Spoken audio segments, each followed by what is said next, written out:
Welcome to the Global Fantasy Sports Forum, and we are back again with another edition. This time we're going to be looking at some AFL Fantasy and AFL Supercoach, and it's going to be interesting because we're going to have, to start the season, there's going to be an opening round, and in terms of Fantasy and Supercoach, I believe the scores aren't going to be counted, but it will be a good opportunity to see, I guess, some players who we might be interested in.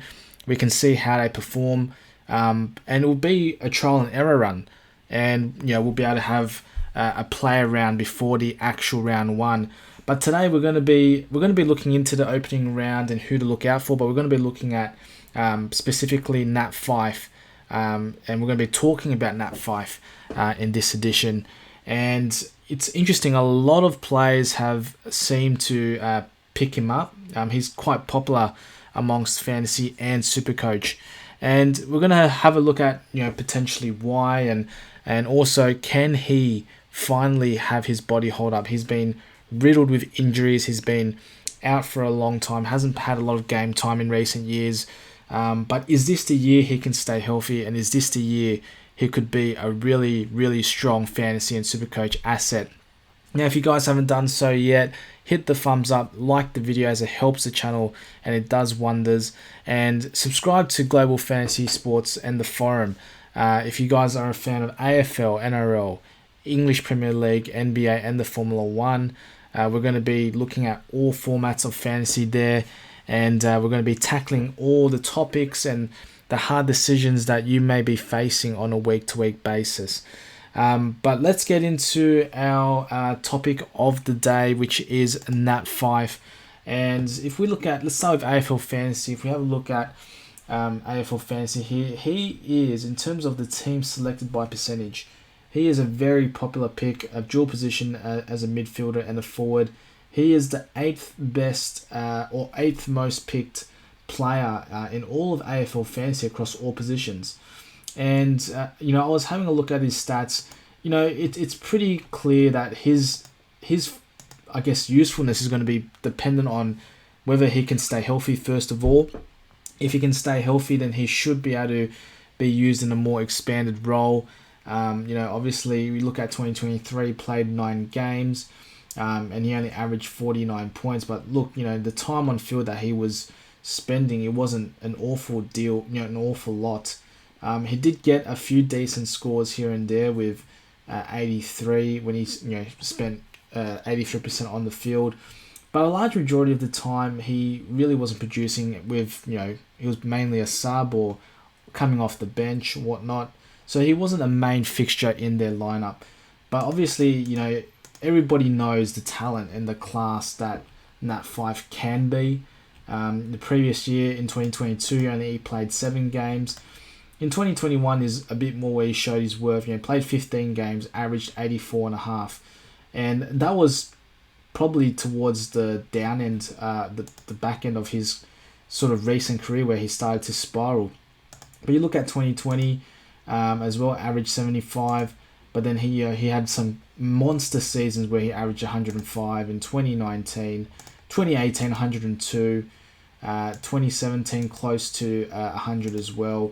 And, practically from 2015 to 2019, he was a really strong asset. And then from 2020 down is when he started to, he wasn't horrible, but it's not the quality and the averages that he was capable of. So, going forward after an injury-riddled 2022, 2023, I think the hope is that if he can stay healthy, if he can get back to that, 70, 80s, if he could potentially even do more, but around the 80-point range, region, at 491,000, he could be a good mid-tier priced midfielder forward, especially in the forward lineup where there's not really a lot of depth, not a lot of options there, and it'll be interesting to see how he performs.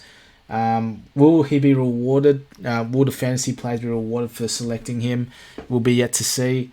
But he's definitely, I feel like he's not too high of a risk. He's not totally essential as well. If I had to, put a ranking, from 0 to 10, how essential it is to, have him in your squad, I would say around a 6. he's probably going to be good to have, and we know the potential and we know the capabilities of what Nat Fyfe can do. And if he can really get back to, string games together and really showing what he's capable of with some time on the field, if he can average around 80, I think he'll be a great asset and make some decent money. Now, moving over to Supercoach, I think he's a lot more of a better prospect on Supercoach. And if we have a look here, Nat Fyfe, in terms of the midfield, he's the 15th most selected midfield. But the forward is where it's quite lean. And in the forwards pack, he's the 8th most selected. And at a price of $283,000, I think it's a really good... He's definitely more worth it in Supercoach than he is in AFL Fantasy. And he's been a Supercoach gun dating back to even 2021. So obviously in 2023, he only played 9 games, average 50. Only 7 games in 2022, 63. But in 2021, he was he was spiraling down, starting to go downwards. But he still scored or averaged 100 points in 15 games. And then you look at 2020, he averaged 113 over 14 games. 2019, he was a monster. 120 points per game in 20 games. 2018, 114 points a game. And if we keep going down, 2017. So he was very consistent, heading, even in his 2015, 124, absolute monster. 2014 and 20, he's been such a consistent player for so long. It's just 2022 and 2023 where he's really fallen off. So, I would definitely, if he can, as I mentioned, stay healthy, we know what he's capable of, and he at $283,000, he could really, really be an amazing Supercoach asset. Should you try to bring him in, I would say he's an 8 out of 10. I think if he can stay healthy, this is now all ifs. If he can stay healthy and get back to stringing on lots of playing time, he could really be a really good asset at $283,000. Now, I currently don't have him in. I might need to tinker my team around. I have a few rookies, quite a few rookies in my team actually, who I don't know whether they will make the first team sheet. I'm hoping to probably maneuver Nat Fyfe in come round 1, but we'll see what happens there. But I definitely do want to put him in, and we'll see. At the moment, 97% of Supercoach players have him starting, not on the bench. So yeah, I do plan to bring him in, before round 1, but we'll see how we can tinker around there.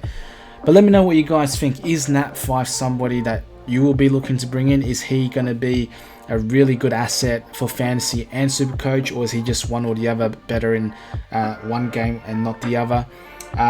Let me know what you guys think. Discuss away, and we'll be back with the Global Fantasy Sports Forum. Take care.